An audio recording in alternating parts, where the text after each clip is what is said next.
Bonjour tout le monde.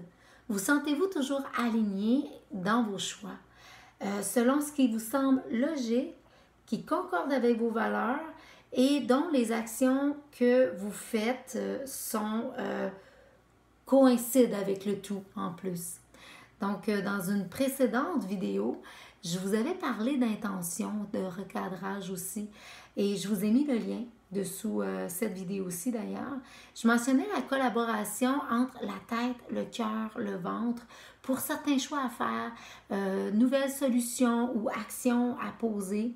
Et aujourd'hui, je voudrais mettre l'emphase sur cette collaboration-là.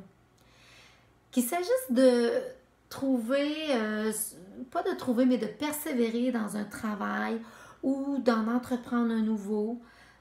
Peut-être aussi de maintenir une relation ou de choisir d'y mettre fin. Ou peut-être même encore de débuter une nouvelle activité pour une raison ou une autre. C'est bien quand on peut le faire en toute cohérence avec soi-même.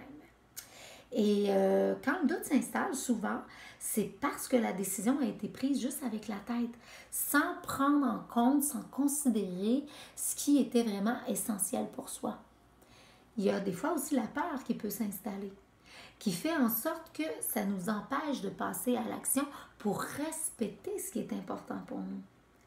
Et pour avoir une vision beaucoup plus claire, ou permettre de se réaligner avec ses réels besoins, on peut se poser des questions comme qu'est-ce que je veux accomplir dans ce travail-là?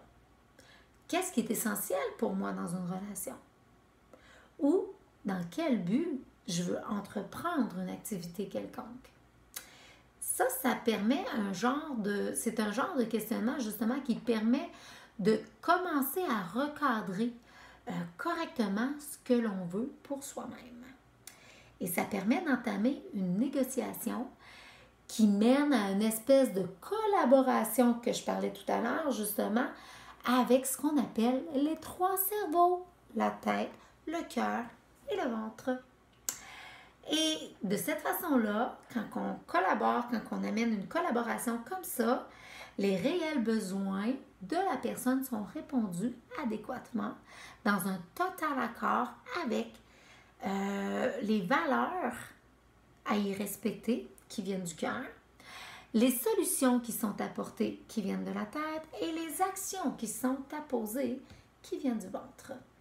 Et si vous faites la recherche sur la raison qui fait en sorte qu'on nomme ces trois parties des cerveaux, vous allez voir que c'est à cause des millions de neurones qui y sont rattachés, puis leur fonction aussi particulière à chacune d'elles, ainsi que leur interaction entre. Ils ont une interaction étroite entre ces trois parties-là. Et aussi, je vous ai mis des liens sous la vidéo. Il y en a plusieurs, vous allez voir, mais c'est vraiment intéressant quand on commence à lire sur le sujet. On ne peut pas imaginer à quel point l'intelligence de ces trois parties-là est vraiment, comment je pourrais dire, grandiose. C'est le mot qui me vient, grandiose. Et pour continuer dans la même branche, c'est sur les recadrages, on voit ça en PNL. Et c'est avec les bases d'une technique en PNL que Isabelle David, c'est la fondatrice d'IDECOM International, où j'ai pris beaucoup de formations, a développé la technique des trois cerveaux. Et moi, cette technique-là, j'ai eu besoin de m'y référer dernièrement. Parce que je me demandais si je devais persévérer dans une voie ou si j'étais en train de persister. Vous allez me dire que c'est probablement la même chose parce que c'est un peu des synonymes. Et vous allez me demander c'est quoi la différence que j'y fais. Et encore là, je vous ai mis un lien sous la vidéo parce que j'ai déjà fait un texte là-dessus sur la différence que moi j'y vois.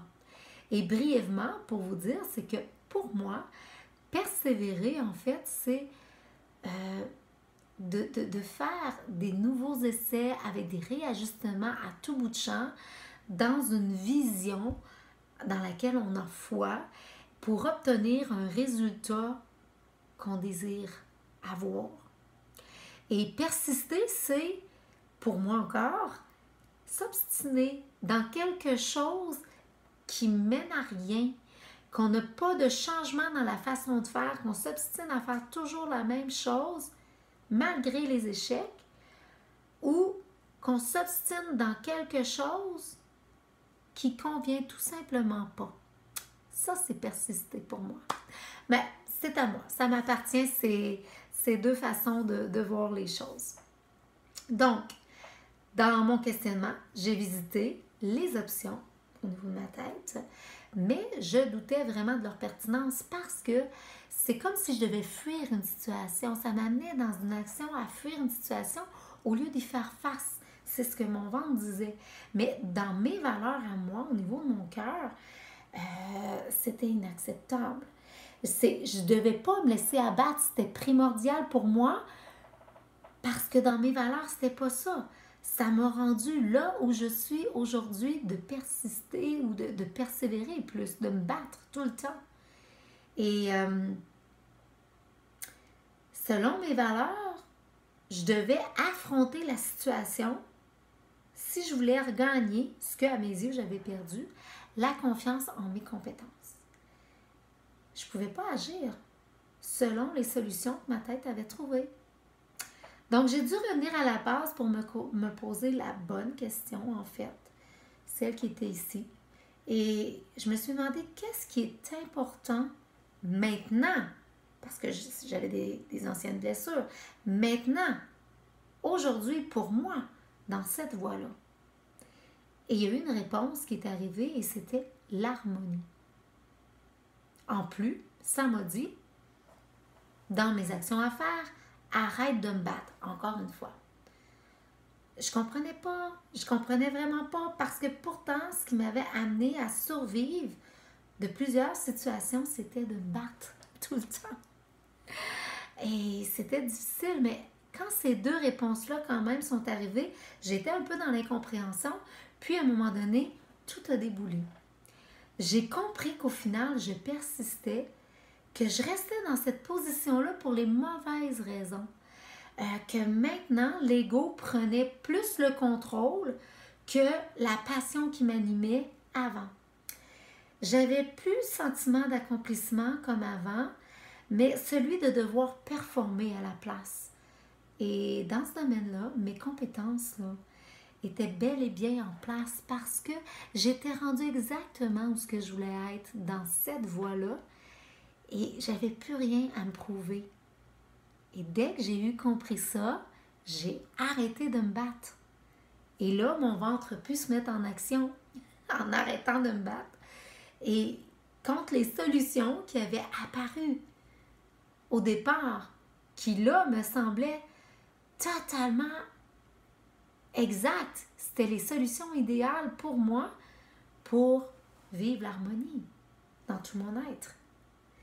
Donc, si j'ai des suggestions à vous faire pour suivre un peu cette technique des 3 cerveaux, c'est vraiment quand vous ressentez le besoin de faire un choix ou d'amener des nouvelles solutions ou des nouvelles actions à faire, eh bien, demandez-vous c'est quoi le but précis en arrière de ça? C'est quoi l'intention en arrière de ça que vous voulez? Qu'est-ce que vous voulez atteindre là-dedans? Et si les solutions que vous trouvez respectent vos valeurs et si les actions que vous avez à poser respectent aussi vos valeurs puis concordent avec les solutions que vous avez trouvées. Ça devient mêlant, hein? Mais c'est ça en fait qu'on fait en séance. C'est toujours d'aller d'un à l'autre jusqu'à temps que tout soit bien en accord. Et s'il y a des doutes, questionnez-vous aussi, après, en même temps, s'il y a des doutes, des craintes qui persistent en dedans. Et refaites toujours ça jusqu'à temps qu'il n'y ait plus de doute, plus de crainte. Et vérifiez, est-ce que ça vous mène des signes d'enthousiasme, des signes de valorisation, ou ça vous mène des signes de destruction, de lourdeur. Restez ouvert à ce que vous percevez en dedans. Et puis, moi, en attendant, dans toute votre ouverture, comme ça, je vous souhaite un bon alignement. Un bon alignement dans toute votre belle cohérence, dans tout votre être entier. Bye! À la prochaine!